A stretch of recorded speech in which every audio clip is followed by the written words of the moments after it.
Welcome everybody to the University of Applied Research and Development's Educators podcast, and I'm delighted to be here with Dr. Kimberly Honnick, who is the Director of Education Programs. She has 3 schools in Orange, New Jersey, which she looks after. So welcome, lovely to have you here, Kimberly. Thank you, it's a pleasure to be here. Thank you so much for the opportunity. Why don't you tell us about your role and the things that you're doing now in educational leadership? Sure. So I've had the privilege of serving in public education for 28 years. And I've served as a school and district leader since 2001. And right now what I'm working on is a blended personalized learning, blended learning model, which incorporates 3 components. It would include online platform work with children. Then it would include, the next component would be working on engaging tasks where the children take the content that they've learned and apply it in tasks, and they can work with their teacher and work with each other where it's a practice application. And then the third component is using design thinking to facilitate project-based learning.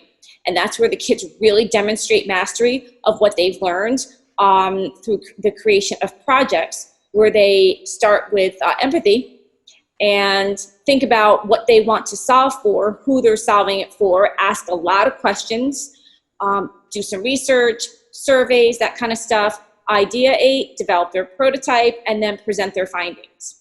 So it's something I've been working on for the past few years, and it's incredibly relevant now, given COVID-19. And here in America, as I'm sure around the world, we had to move very quickly into crisis online learning. So I'm working on now a blended learning model, which is it's very exciting to me and is a multifaceted project. I heard you say empathy. Yes. Tell me more about why that's important to you, having that in the model. Sure.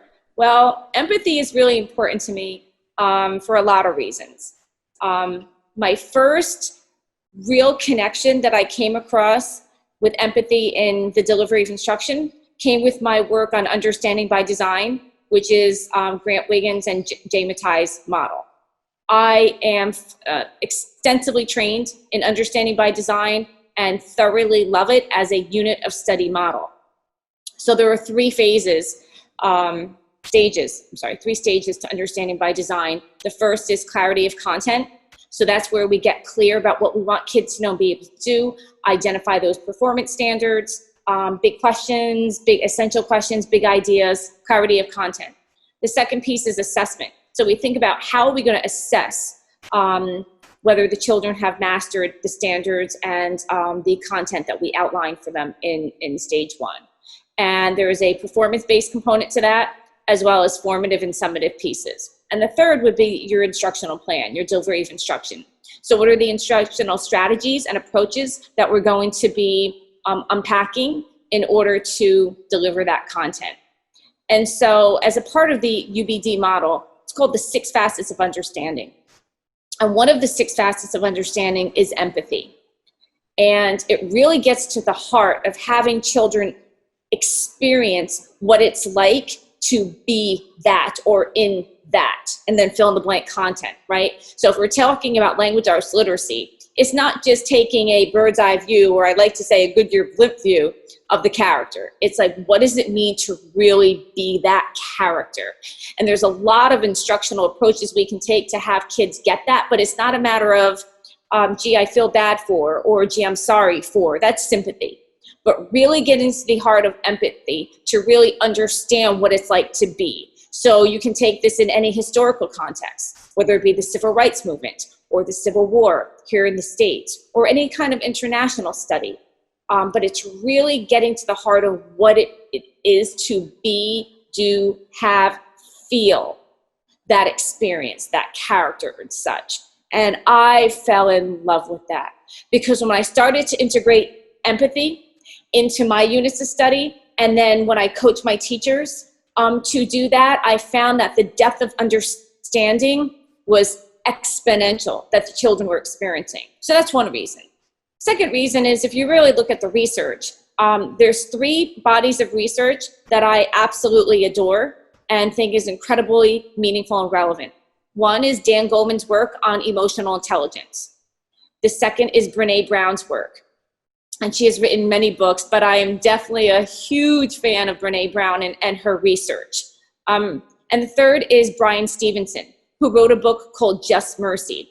Now, all of these three references are research-based, but they're very, very different. Dan Goleman's work is around emotional intelligence. Brené Brown is a researcher and has collected, years of data on vulnerability and such. And Brian Stevenson is an attorney. And I was fascinated by his story because basically his role is to work with inmates on death row who've been wrongly charged. And what's interesting about these three different bodies of work is that the number one factor that played a huge part on the participant's life was empathy. So what the research shows is that, when people engage in undesired behaviors or seek to harm others, it's really a lack of empathy that they're experiencing. So I couldn't do all that research justice at this very moment, but those are three major pieces that I've studied over the years in conjunction with understanding by design and the 6 facets of understanding, to think that, empathy is critically important.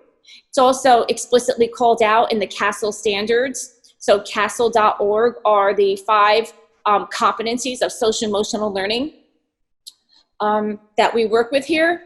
And so empathy is called out there. And so in looking at models of instruction, I came across design thinking. And it's a model out of Stanford University in California here in the States. And there are 5 different pieces to that stage. It starts in empathy. And basically the reason why I chose to use design thinking to facilitate project-based learning is, one, I really wanted the projects that the kids will do to really be anchored in something important and meaningful and relevant to them. So very often when we look at assessment, whether it's formative or assessment or summative, it's like what the teacher thinks would be important to demonstrate or know out of this. Here, children take the content and what they've learned and apply it, and being able to unpack or solve for something that connects to them, an issue, a difference. It could be social justice, it could be environmental, it could be anything that needs to be solved for. And so the empathy part of it, it's really just seeking to understand the nature of the cause of the problem or issue and ask questions. And that really helps kids form their why as well, which is, there's a huge research around and a lot of talk about finding your why, right? So developing that empathy is reflective of the kid's why. And I want them to really get excited about learning, excited about demonstrating their learning, and to really make a connection, whether it be a local community connection, state, country, international, whatever cause is important for them. I personally get super excited when I see wonderful things that children are doing all over the world to give, right? And that's where that comes from. So giving those kids those instructional experiences in school is really important. And starting with empathy helps them develop that seek to understand and really build that muscle. And there's just all positive things that come out of that. And so that's why the design thinking model was so attractive to me, because it starts in empathy and then it just builds it out. The kids do the research, find information about it, come up with an idea to solve for what they're looking to solve for, play around with it, develop a prototype, and then share, right? So I think the power in this is the sharing, so that we can really understand their thinking and how they've come to their conclusions. And so it's really the application of the skills, but it really helps develop that sense of self, that sense of community, that sense of seeking to understand. And so empathy is really super important to me. And I think it's just something that kids really need to be working with. Sounds like a powerful model. I believe that it is a powerful model, for sure. Tell us about working with the teachers when you're coaching them and helping them to implement the model. So I first started this work approximately 4 years ago, and we really needed to make some changes at my school. And so we spent a whole year looking at the data and multiple measures of data. We had our attendance data, our student demographic data, we had our behavioral data, we had our academic data, both what the kids are doing in school and in standardized tests and such. And we also looked at our practices. So basically our schools, many of our schools here in America, our high schools in particular, are still designed under an industrial model that no longer exists, right? We're in a 21st century global knowledge economy.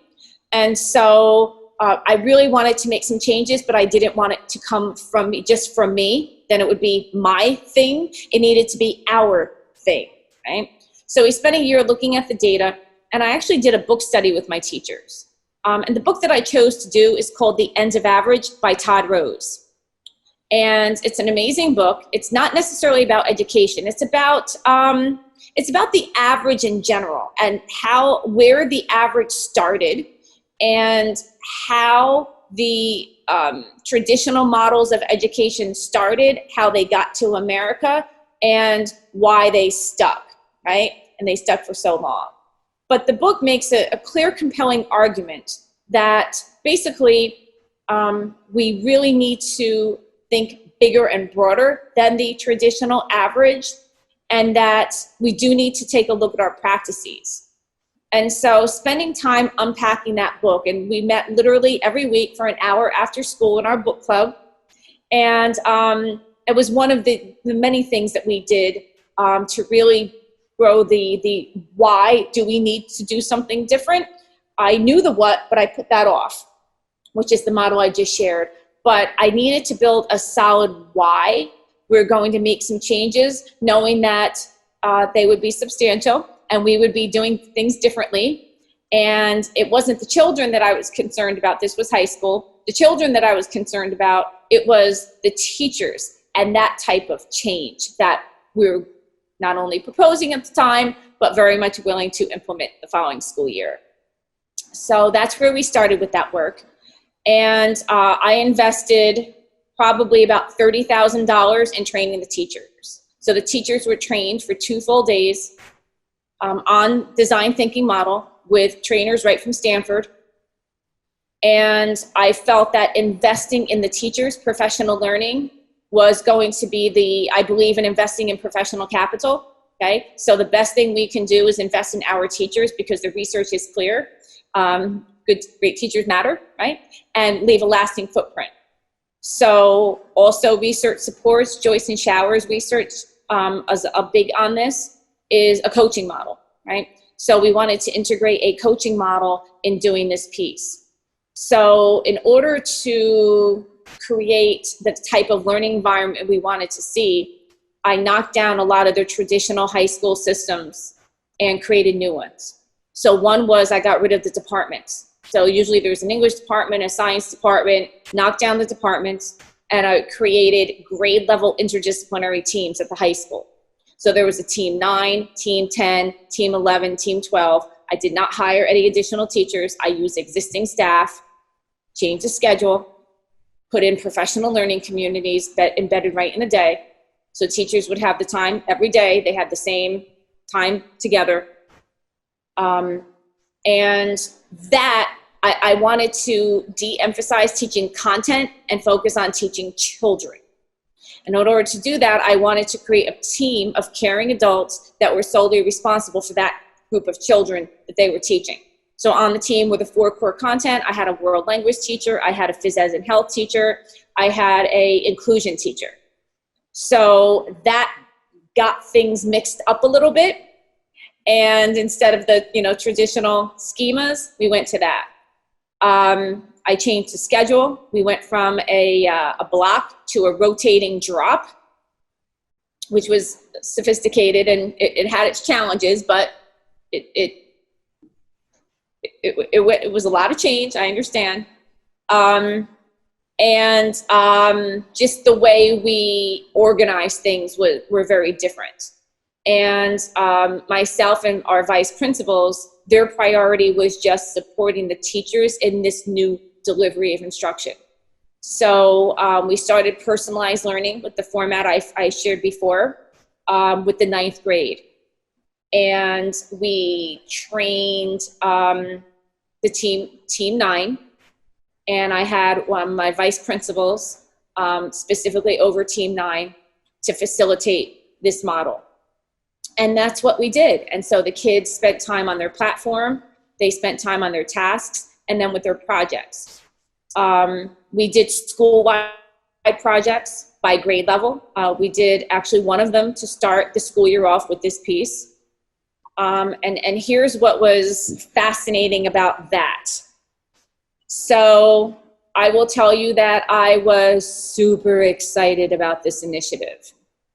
And quite honestly, I really didn't, I didn't really have particular outcomes in terms, what I wanted to do was focus on the process because things were very, very different. So I had a teacher leader who facilitated what we called a design team. So in order to pull this off, I needed to pull talent to be able to facilitate the design aspect of this. So I had 2 art teachers, 2 music teachers, an English teacher who we changed her to teach drama, 2 technology teachers and coaches, and another teacher coach who worked on the design team. And they worked collaborative. Oh, and I added, I'm sorry, I forgot one. I had a construction teacher. I added a construction teacher to the mix because I needed to put a shop in to be able to build stuff and make things. So the design team supported the grade level teams in the development and execution of their projects. So, and the design team, there was a teacher leader and he ran that. He facilitated that. And so he did training for the staff in the beginning of the year and then through.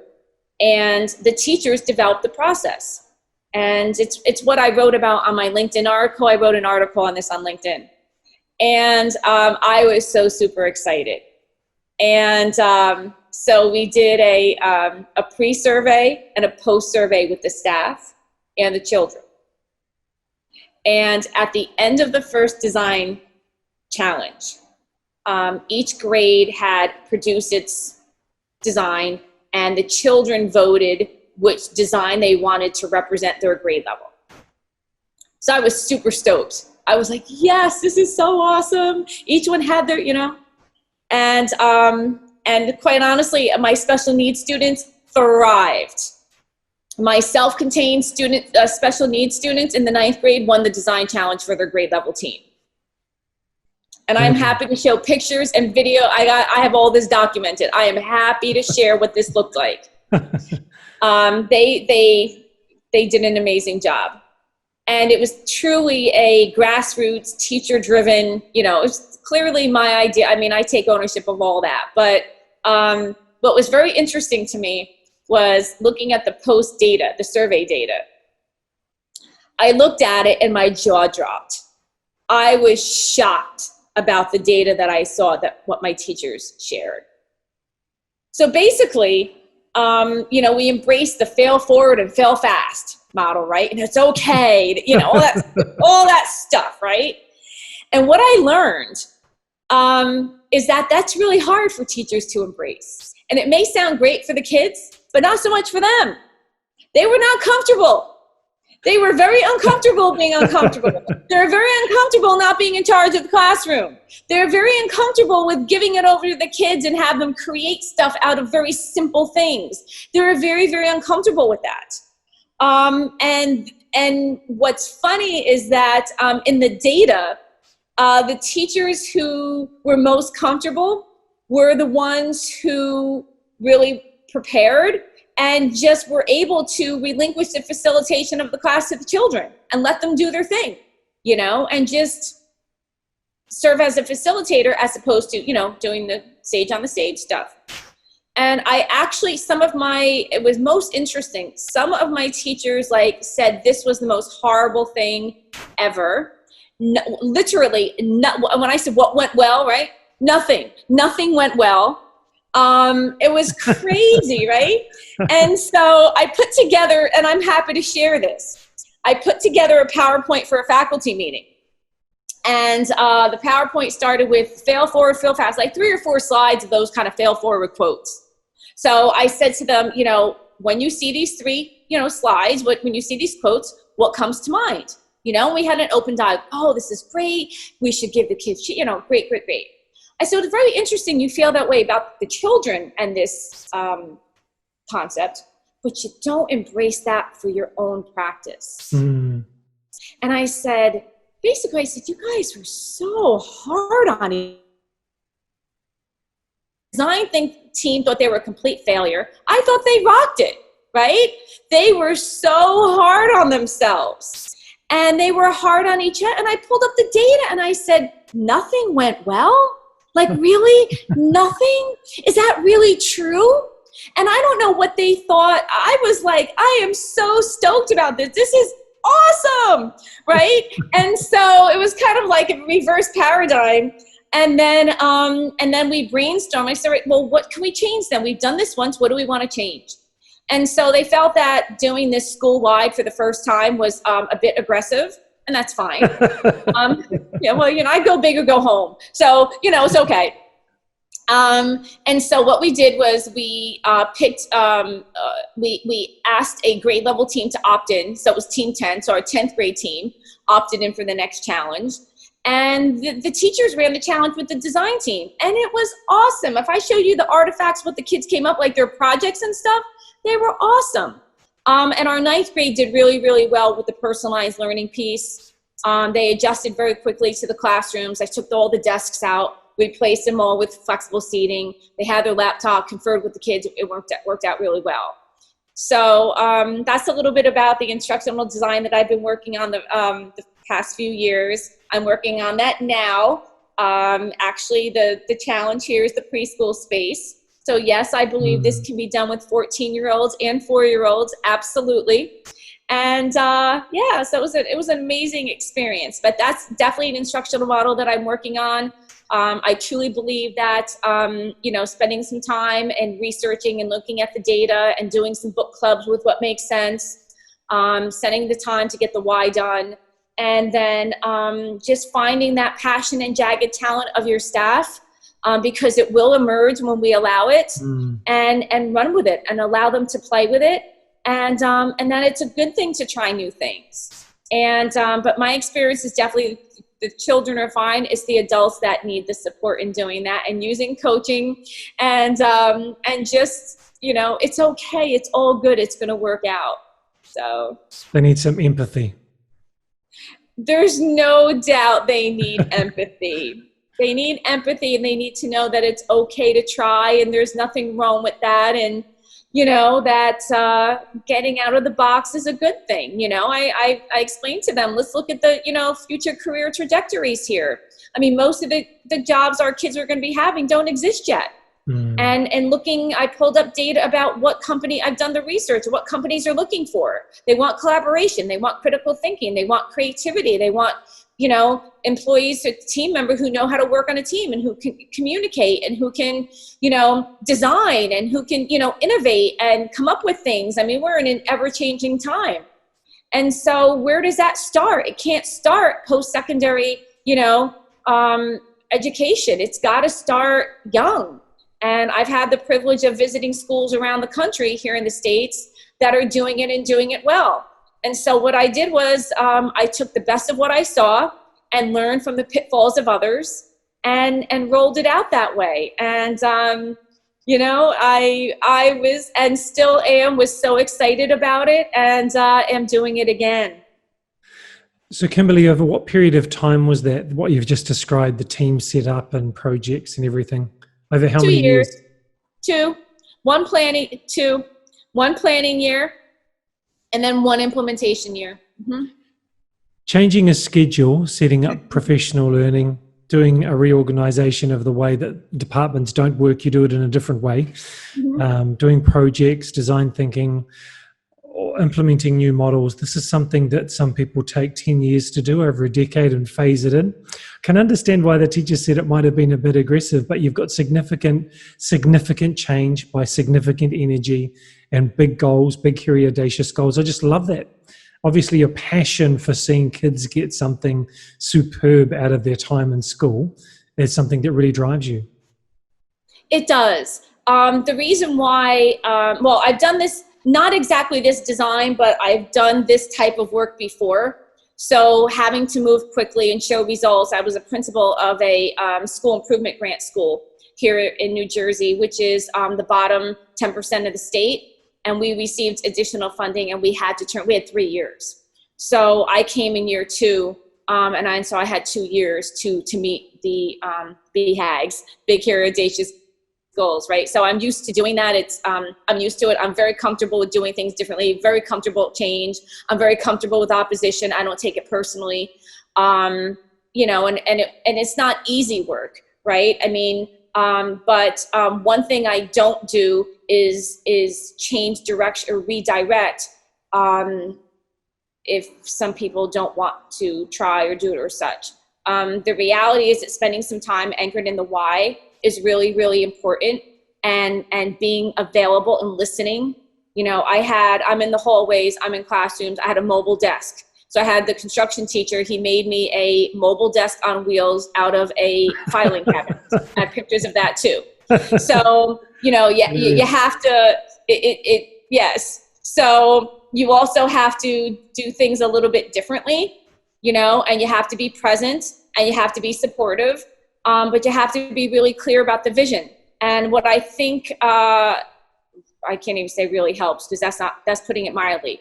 But what I did in the beginning of the school year of all my schools is I took time to create a shared mission and vision. And so by shared, I mean every single stakeholder in that schoolhouse is at the table. And we map out, why do we exist? And what's our vision? What do we aspire to be? And we articulate our core values and our operating values. And then this is the work of Steve Barkley. I don't know if you've heard of him, but he's amazing. He has his website, podcast, Twitter, all that kind of stuff. He's on LinkedIn, Steve Barkley. And I learned from him to construct a definition of student achievement. So what is it like for kids to achieve at our school here? What does that look like? And that's what we did. We spent time writing all those things down. So I had the teachers working in their teams. I used to do it on chart paper. Now we do it in Google Docs. And I just go in and synthesize it.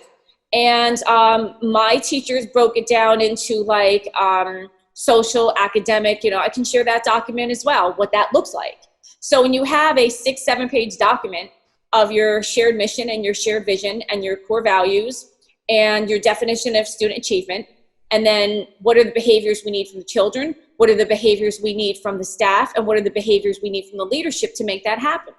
So if you take the time to do that right in the beginning, your work is anchored in that. And then you put posters all around the wall. I had posters on the walls of all this stuff. All you got to do is look by, and there it is. There's our core values. There's our mission. There's our vision. And then we do a reflection of our mission and our shared document January, February, and say, are we doing what we said we're going to do? And if I'm not doing what you asked of me, hold me accountable. And if you're not doing what you said we needed to do, we're going to hold each other accountable. And we're going to hold the children accountable collectively. So that's what made it doable, is because this is what we said we were going to do. Not the principal, no. We said this is what it looks like here. We said this is what we need from the children. We said this is what we need from the staff. We said this is what we need from leadership. And my list was always the longest, by the way, even longer than the children. And so anchoring the work that way, it makes it shared and collective, because we've all contributed to this. And I mean everybody, guidance counselors, child study team, teachers, everyone. And I also, we have a tendency to focus on math and literacy. Not here. Every content area was engaged and involved. Everybody's important. And then once you find out what I asked my staff, what's important to you? What do you love to do? What's your passion? And that's how I was able to pull the design team and the superstars who rolled things out, because I asked them, what's important to you? And then people are eager to contribute to the learning community when they do things they want to do, and even if it's not even school related, meaning content related, well, how can we integrate that in? And you'd be surprised how you have different people working, adults working and learning together that didn't even talk to each other before, isolated in these departments where most of the time they've been together 10, 15, 20 years. So I don't know of any other model in industry and in the workplace that looks that way. You know, and one of the books that I absolutely love and is my probably on the top of my top 3 for leadership would be Creativity Inc. by Ed Catmull. And he is the CEO, president, CEO, he's in charge of Pixar, that little company called Pixar. Yep. And reading his book was monumental. It just brought a lot of things that I've known and I've learned about, but then I saw it in actual practice. And really, it's the culture and climate of the workplace is super important, and how we work and learn together. And I learned a lot from that book. I know the pedagogy and I know the research. I've been doing this a long time. But what I appreciated was seeing the application of such in a different setting. Right. And it was really valuable to me. And I'm like, you know what? That's what I want to focus on, culture and climate. And that's the one thing that Pixar will not let go of, like a pit bull with a bone, is story. The story has to be right? So I said, what is our thing? You know, and our thing is we wanted kids engaged in school. We wanted kids who very often don't feel invested in school, or they don't feel that it's relevant. We wanted them engaged. We wanted them invested. This is important. And we wanted them to find their voice there. And if we want them to find their voice, that looks very differently. So how do we do that? How do we engage kids? How do we have them find their voice if we teach everyone the same, or just keep telling them what they're going to learn if they don't have any ownership in that? So that's really where it came from too. So for our members of our Masters in Education group who maybe they're not principals yet or directors of schools, we have some of those. What sort of career advice in terms of learning and experiences do you think are really important in these next few years? So something that I think is really important is just do really what you love to do. And I would say try not to put a square peg in a round hole. And what I mean by that is this. I had the privilege of serving as a coach and leadership consultant for a Principals Institute last summer. And I coached, I happen to have had vice principals. And I had 3 different vice principals, and these are one-on-one, sessions, talk to me about interviewing for principal positions and not getting them, and just like, what can I do differently and such. And although the cases were a little bit different, one was around, he was told that the other candidate's presentation was better. I said, well, respectfully, presentations don't lead schools, right? So it's okay, wait for the right, but I said, but be you. What's important to you? What excites you? What gets you up in the morning and go to school? So he was sharing with me that he runs he told me the whole trajectory of it. I'm going to give you the very abridged version. That he wanted to start a group for fathers, for dads at the school, to help dads become more engaged in school. Loves his dad group, beamed when he talked about it, talked about how he was able to grow it and such. I said, that's it. Talk about that, right? And have more of those experiences. The other one was, I said, well, same kind of thing. What lights your fire? What excites you about your day? And well, I love working with kids. And basically it was like the small, like counseling, social emotional learning component of things. And so basically the conversation was, why do you want to be a principal? And you know what? All 3 of them couldn't answer that question. And I said, well, why are you interviewing? And they're like, well, I've been a vice principal 7 years of it, and that's, what we're supposed to do. And I said, not so much. I said, do we have clarity around what the principalship is and what it looks like on a daily basis and what you can focus on and what you don't focus on? And I know a lot of principals who function as vice principals. That's not the role. With principal, you have to be willing to, I used to call myself a ringmaster. I facilitated 3-ring circus. I'm the ringmaster. I'm not the performer. I'm not making it, getting the laughs. I'm not, right? I'm not playing with the lions, right? And that's my strength. I'm vision. I'm big picture. I can sell my vision to a school.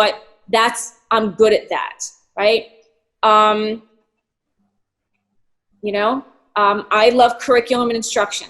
Okay. Some of the other stuff I'd have to find somebody, I'm very good at surrounding myself with people who have strengths that are not mine. I don't need another me. Right. So I would say that think about what you really want to do and leverage your strengths and your passion and your why, and start with your why and just think about, what do I want to do, and try not to attach it to an outcome or a role, because that's not going to make it. What's going to make it is when when you're really doing work that you can champion and you want to get up in the morning every day. And sometimes that's a role of a supervisor. I love this content. I love this particular area, and I just want to coach teachers and support teachers and work on that. Go for it. You don't have to do anything else. If you want to do other things, teach a graduate course, teach a college course, do, things like that. Do curriculum writing committees, things like that. Vice principal, there's a lot of dirty detail in that work. You're really getting the weeds there. If you don't like weedy work, you're probably not going to enjoy that, right? But there's different roles, different focus areas and such. Sometimes it can be anything, but I would say that just really hold on to your why and do things that bring you joy and get you up in the morning and that you're excited about. And I guarantee that the right fit and the right role will come to you, instead of trying to put a square peg in a round hole. We don't have to, education, I'm not sure in all areas, quite honestly, but I can speak from my experience that education is very often very hierarchical.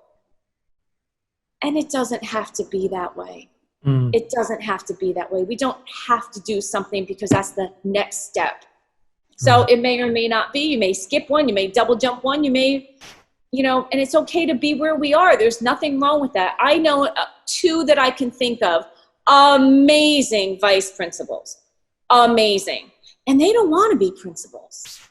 And they get to focus on I tell you, these two ladies have monumentally changed lives. And being a principal, you wouldn't be able to do that.